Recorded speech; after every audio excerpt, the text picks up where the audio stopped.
Hi, everybody. Welcome back. It's Maroon Devil football time as we have the Maroon Devil Coaches Show right here on the Maroon Devils Network with head coach Sherman Holt. And I've got to get those Maroon Devils in there one more time. I think I say that every Friday night, Coach, a lot. And hey, that's why we're here. But it's really good, as we said before we came on the air, to be 3-0. Three quality opponents, three tough football games.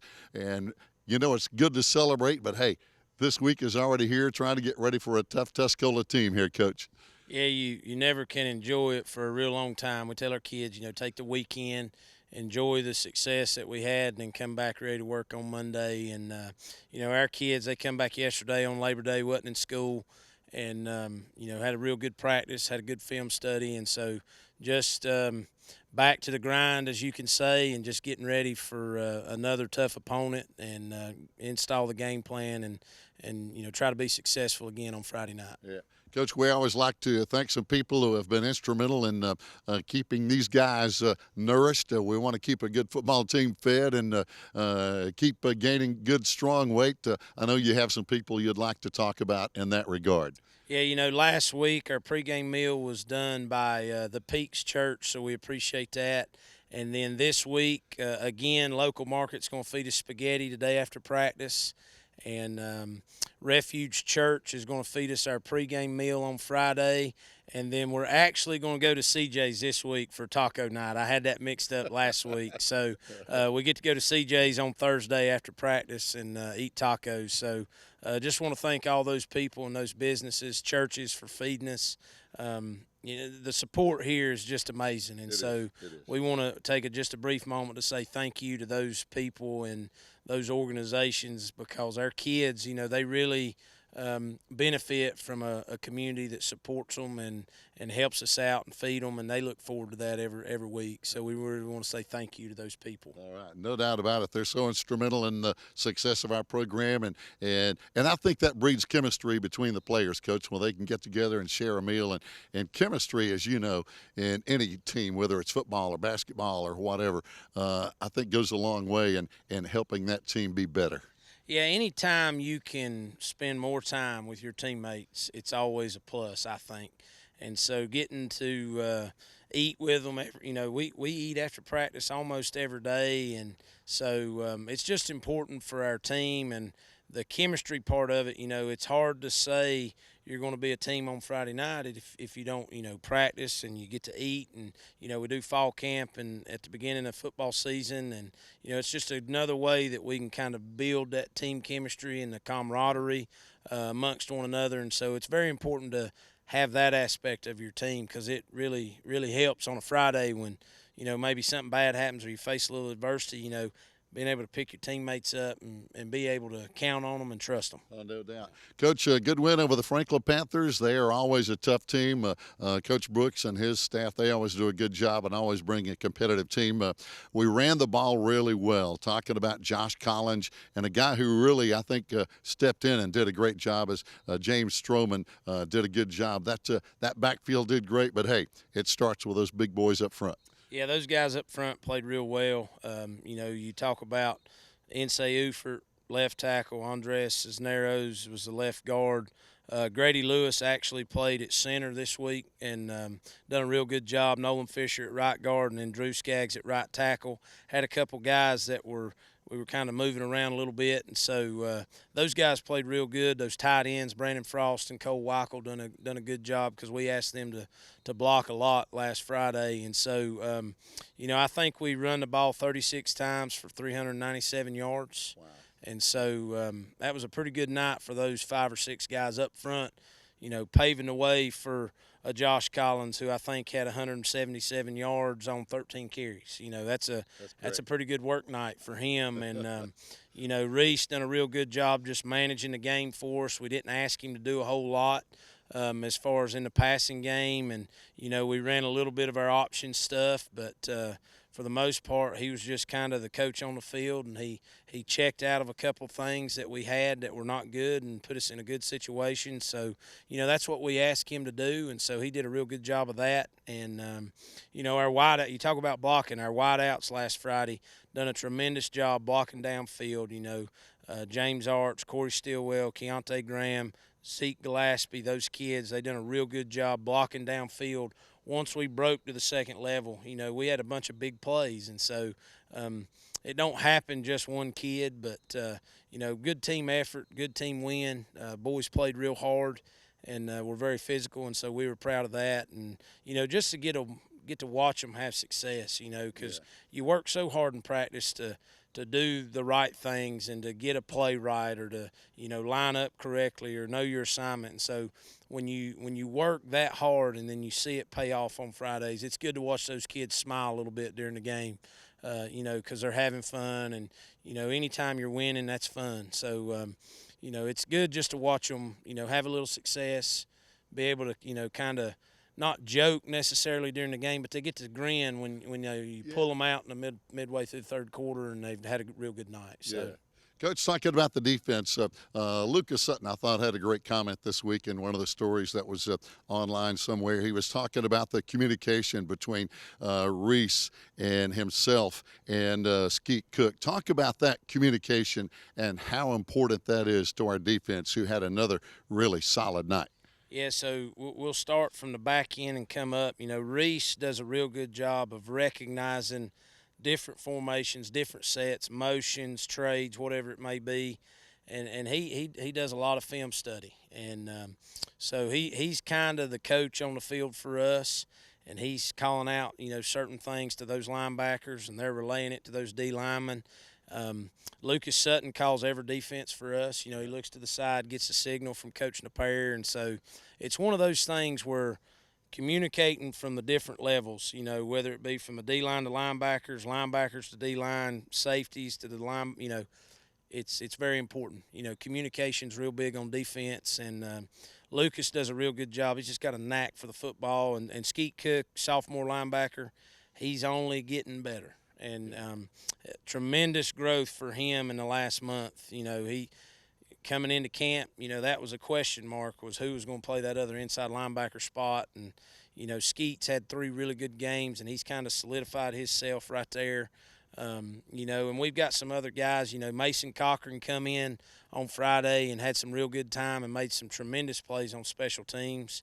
And we think Mason could be another guy that could help right there at inside linebacker. And so just trying to build some depth, in these pre-conference games, because when you get to the conference, you might have an injury, or, somebody might have to come out for a series, and you want to be able to have somebody that you can put in and the production not drop. And so we're feeling a little bit better about that inside linebacking group. And, kids are growing and picking up what we want them to do better. And so those guys are doing a tremendous job. And the 3 front guys, Nseu for LD LaQuire and Grady Lewis, they had a heck of a game Friday night. I think Grady, he ended up with like 7 tackles, 2 sacks, a TFL. And so he had a pretty good night from that tackle spot. Nseu created some havoc. But honestly, you go back and you watch the film, LD, he don't make a whole lot of tackles, right. But he makes a lot of plays, because you watch him and he's getting double teamed and he's getting triple teamed, and he's letting those linebackers make plays, and that's what we've asked him to do, and that's being a good teammate, doing what we need you to do for us to be successful, whether it's make a play or take on a double team. And he was in their backfield all night long, and I think I heard on the broadcast when I was watching it on the way home Friday night that, LD kept popping up. And, he done a real good job of just causing some disruption at the line of scrimmage. And but those 3 kids up front, they played tremendous Friday night. Just getting off blocks, getting in the backfield, messing up their pulling guards. So it was good to watch those kids fly around. Defensively, we've done a good job of that. Attacking the football, making something happen. Again, I think we had 3 takeaways on Friday. So, Drew Cody took one back to the house on the interception. And I was telling our coaches after the game, you have a game where a lot of this stuff goes your way, and it's a successful night. And we were in there talking about it, and I said, guys, the most beautiful thing of Friday night was when Drew Cody intercepted it, and he's going down the sideline, and you see about 6 or 7 maroon jerseys in front of him, building that wall, blocking for him. So, our guys have bought into that on defense of, making turnovers, and when we make them, make them pay and get as much as we can.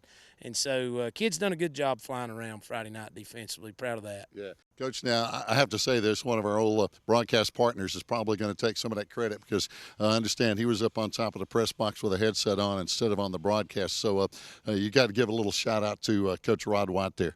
Yeah, Coach White, he does a tremendous job.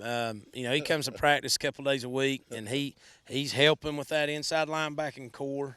Trying to just get those guys a little comfortable, and he's just a wealth of knowledge. And having him in the booth Friday night was good for us, and he sees things that some people might not see, and just the experience that he has of.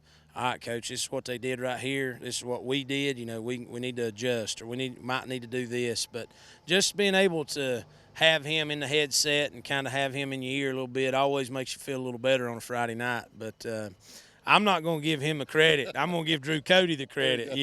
Drew Cody was the one that made a good play. Nah, I'm just kidding. I love Coach White, and we give each other a hard time. But defense flew around, and we had a lot of negative plays defensively, like stopping them short of the the original line of scrimmage, and that's always good, and that's something we talk about, and we take a lot of pride in that. Is how many times can we make them have a negative play throughout a game? Because that wears on a team. If they're doing something and normally they're having success, and then they get to us and they're like, golly, just nothing ain't going right, and so just causing some frustration and some havoc defensively. I tell you, another aspect of the game, the kicking game, was tremendous.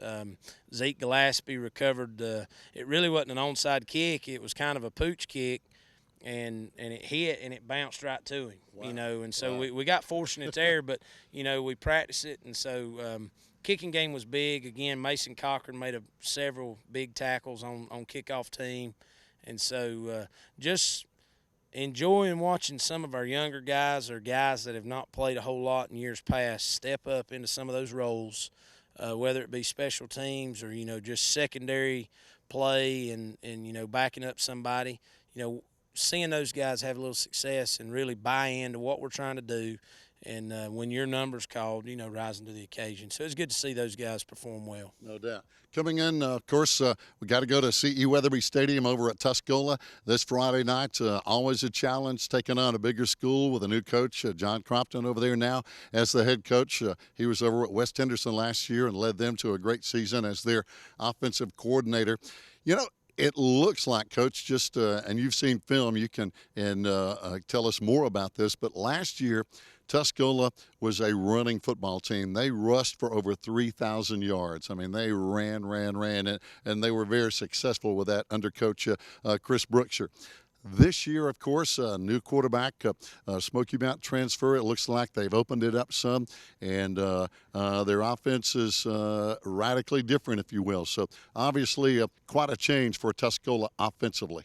Yeah, you watch them on film, and they do like to throw the football. The thing that we've noticed is they've done a real good job of just taking what everybody gives them. Right, and, right. I think against McDowell last week, they ran the ball a lot more than they had the first two games. But anytime you got a kid like the West kid at quarterback who has got an extremely talented arm, and he makes pretty good decisions, and so you want to always try to do what your kids can do. And, Right. So I think that's, kind of a little bit of why they do what they do.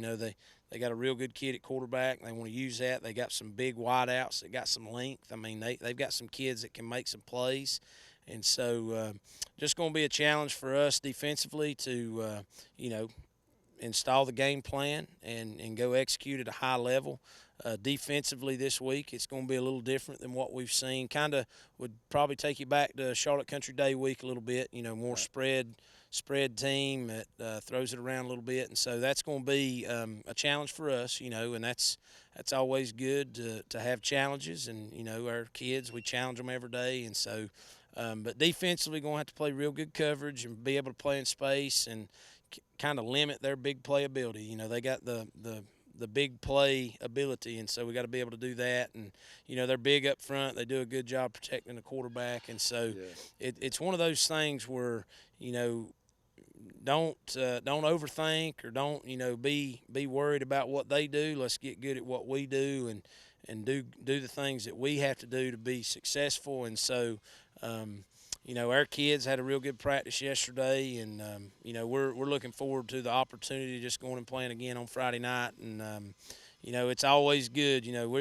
We're blessed. There's nothing like mountain football, and so it's one of those things where we get to travel over Boston, go to Waynesville, play at a great venue at CU Weatherby, and against a good football team, and it's just going to make for another good night of football, and that's what we talked about last week. You think about the teams we play, and it's just good football, and looking forward to that. And our kids are excited.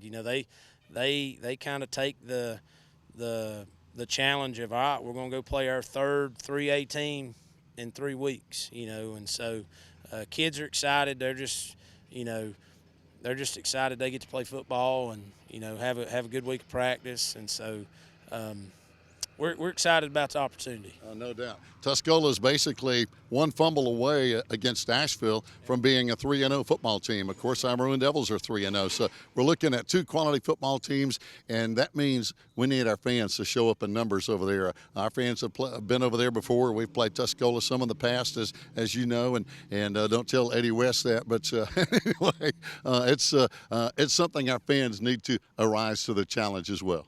Yeah, it's always good, when you can travel well. Yeah. And, I think looking back a couple of weeks ago when we went to Smoky Mountain, I think that was one thing that helped us is we had a humongous crowd. We did. And so, want everybody in Bryson City, Swain County to come over. It ain't very far, about 30 minutes. Yep. And, that helps our kids. We feed off that energy and the emotion. And like you said, they're one fumble away from being a 3-0 football team. And, good football team, they've done a good job of getting their kids schooled up, and you watch them and, you see things that you're like, man, they're doing a good job right there. They've got that kid right there making a tremendous play, so, that you can tell that they're coached well and that they've schooled their kids up and they've, had a plan. And so it's just going to, again, our kids, we talked yesterday at practice, being efficient. When we have the football, we got to take care of it. We got to sustain drives. We got to score. And then defensively, just playing with that little bit of edge, flying around to the football, make something happen when you get there. And then you never don't want to perform well in the kicking game. So it's going to be big for us, all 3 phases, to play our best and to play at a high level of efficiency, because I feel like if we do that, that's what we can ask of our kids.